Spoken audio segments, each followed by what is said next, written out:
So Kentucky Indians. We're still talking about Kentucky Indians, right? Kentucky is named after an Iroquoian/Shawnee word. Talking about Eskipikithki, the last known Shawnee town. If you don't consider Lower Shawnee town. Christopher Gist listed Eskipikithki on his map in 1751. So Christopher Gist said that Eskipikithki existed. He also had a census, a French census, that said that there's 1,000 people or so. Another place in the World Book states that Shawnees were driven out of Pennsylvania by the Iroquois, after which they split up and wandered for 200 years. They finally reunited in Ohio under Tecumseh. Compton's Encyclopedia says the earliest known locality of the Shawnee Indians was Kentucky. Some moved to Georgia before 1681, others to Pennsylvania, Indiana, and Missouri in the 18th century. If you desire to read more about Indian Oldfields and Clark County history, continue into Winchester to the Public Library, a beautiful modern building. You'll find helpful librarians who will direct you to the history/genealogy room. So, that's Eskipikithki. There's a Cherokee chiefs Doublehead and Redbird signed the final treaties of Tellico, ceding the land south of the Cumberland River in 1805. Doublehead was executed by his own people who felt that they had been betrayed and sold out. So in 1805, Kentucky Cherokee chief Doublehead, two heads, Doublehead, right, signs a treaty with Redbird. Redbird and Double Chief both signed a treaty, and then Doublehead's own people kills him, just like chimpanzees do. Whenever the alpha male isn't no longer strong enough to hold everybody, they just butcher the hell out of them. It's like a alpha male type thing.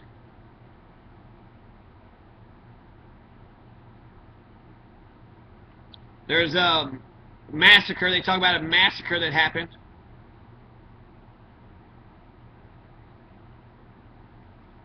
So, in 1810, the Warhawks were elected to Congress. They expressed their concern about the Indian presence in the East. On January 15, 1810, they extinguished all Cherokee land claims in southern Kentucky.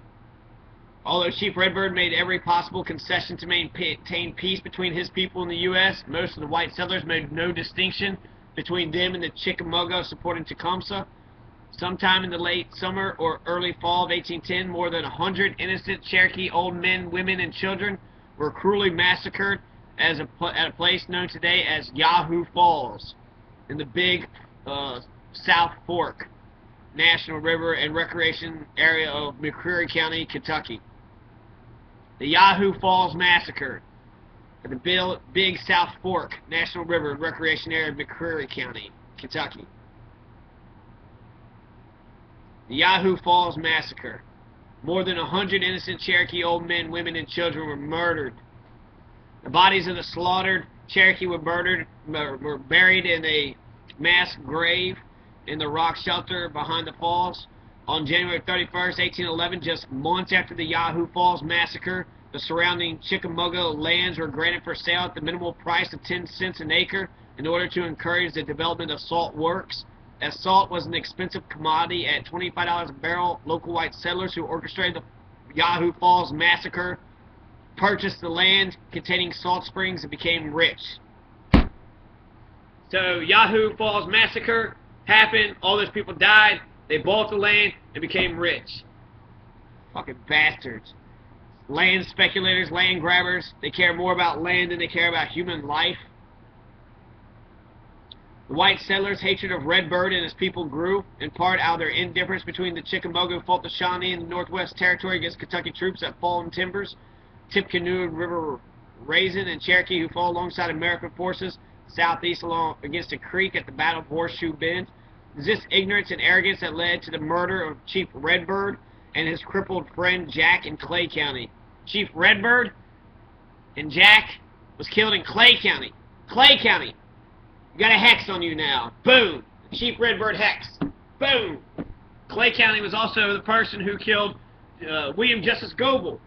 Clay County is killing lots of people. There's lots of unsolved murders actually in Clay County. So y'all killed Chief Redbird and his retarded friend Jack, or his crippled friend Jack.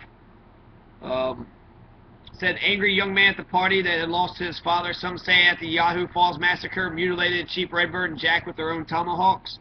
The murderers threw the bodies of Redbird and Jack into a place called Willie's Hole and stole their belongings. Not long after the crime, Redbird's longtime friend John Gilbert discovered the slaughtered bodies. The angry young man, said to have had an odd surname, returned to the scene just as John Gilbert was pulling the bodies ashore. Together they buried the elder Cherokee in the sandy floor of a nearby rock shelter. After Redbird's murder, remnants of his people lived along Little Goose Creek in Clay County. Little Goose Creek, which is the dividing line between the Cherokee and white settlers until the end of the Trail of Tears in 1839. Some of the Cherokee on the Trail of Tears escaped and secretly joined their extended families in Clay County. Since then, the Cherokee people of Kentucky have suffered genocide, and today they are subjected to ethnocide. Ironically, outside the reserve lands in North Carolina and Oklahoma, there are more people of Cherokee descent in Kentucky than in any other state. So, there are more people of Cherokee descent in Kentucky than any other state. Yahoo Falls Massacre, McCreary County, Kentucky. Yahoo Falls, located in the Big South Fork National River and Recreation Area, National Park Service, McCreary County. Yahoo is a local variation of the Cherokee word Yahulah. Yahulah! So it should be the Yahulah Falls Massacre, used in reference to a story about a trader who lived in a great stone house and was taken away by the Nunihai, the spirit people. For Yahulah would sing his favorite songs as the bells hanging around the necks of his ponies tickled, echoing through the mountains along the Great Tellico Trail. At one time, all the warriors left on a hunt, but when it was over, they returned. Yahulah was nowhere to be found. The Nunihai had taken him to the spirit world. Okay. So, historical events leading up to the massacre.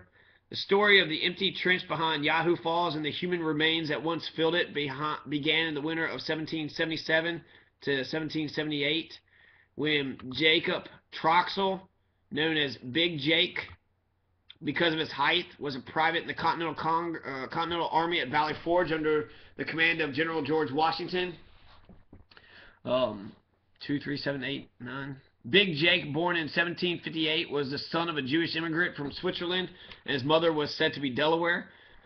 In February 1778, the word reached Washington that British forces had abandoned old French post Vincennes, present-day Indiana. It was in the hands of the American militia, primarily mixed blood families, the Piankashaw, Miami, the Pequot, the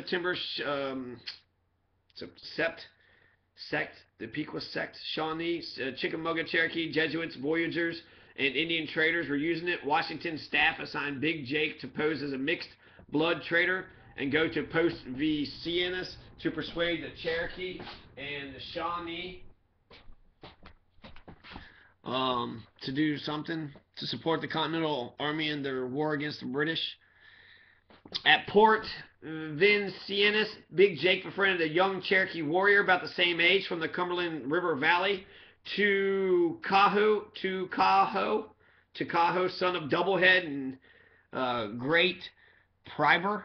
So Tucaho is the son of Doublehead, right? Doublehead, Chief Redbird, his friend Jack, or whatever, his crippled buddy. So Doublehead Taututska was born in McCreary County, Kentucky, was the son of the Great Eagle, grandson of Moytoy, great-grandson of Amatoya Moytoy. I don't know why all this matters, but Big Jake became smitten over one of Doublehead's 4 daughters. So Doublehead's got 4 daughters, and Big Jake, he seems like a white guy, Jacob Troxel, Continental Army, and he was a revolutionary under George Washington, right? Because George Washington's a revolutionary, even though he's killing Indians, so he's actually anti-revolutionary in that sense. He's also got slaves, right? So, Big Jake was adopted by the Chickamauga and learned about their sacred sites, Natural Ark, Doublehead's Cave and Spring, and Yahoo Falls in the vicinity of to Salachi. They're associated with the Cherokee stories of creation, how the world was made, journey to the sunrise, daughter of the sun, and Uktenya. Jesus, man, this is so long. Why is there so much stuff happening?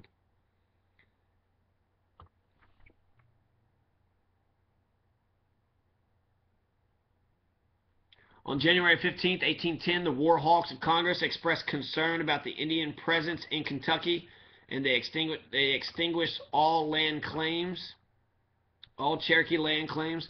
Although the Cherokee in the Cumberland River Valley had made every possible concession to maintain peace with the U.S., many of the white settlers were former Franklinites, followers of the John Sevier, who considered the Cherokee subhuman.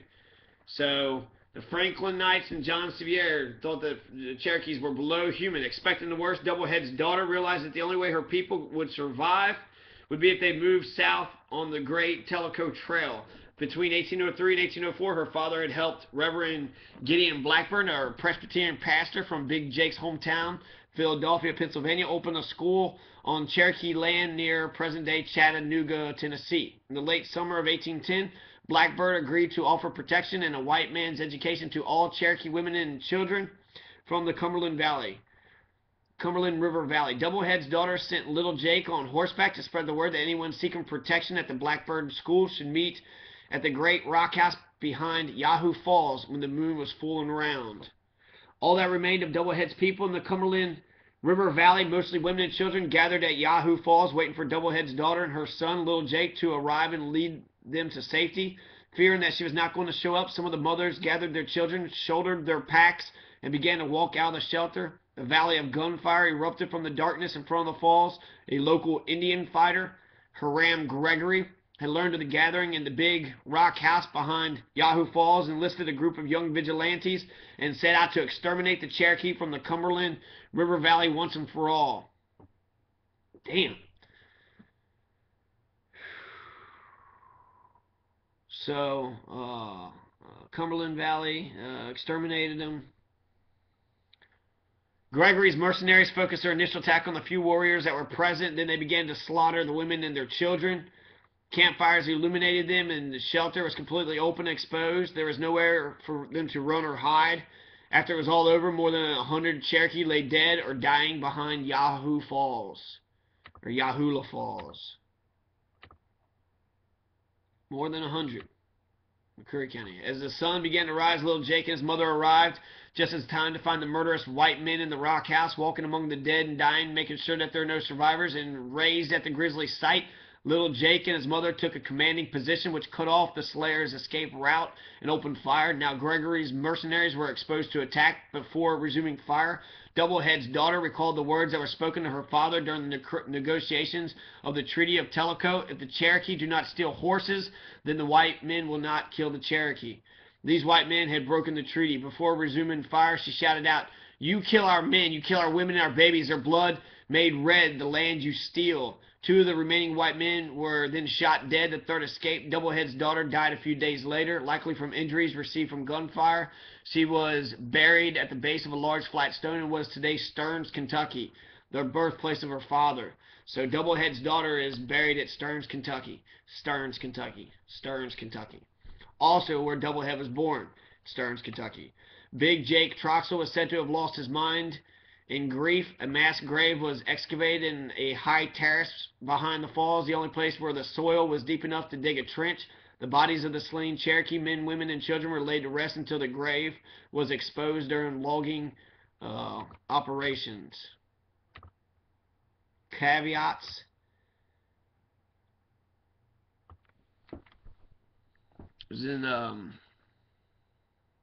1810. It happened in 1810. Either August or October. There's a similar misunderstanding of the date and place of Big Jake Troxel. They don't know who that guy is. There's some confusion about the death of Doublehead. What most people miss is that there are many Doubleheads because of all his 13 children, with 4 wives were named Doublehead, Takahu Doublehead. So they all had like Doublehead in their name, right? Sort of like George Foreman names all his kids George. and he had all these double heads with the Cherokee woman whose name is unknown. Also, because two Cahoe Doublehead's murder occurred in the same year as his father, 1807, the two events had been confused. Chief Doublehead was murdered in Tennessee, and two Cahoe Doublehead was killed in Kentucky. Some versions of the massacre suggest that Chief Redbird was with Doublehead's daughter,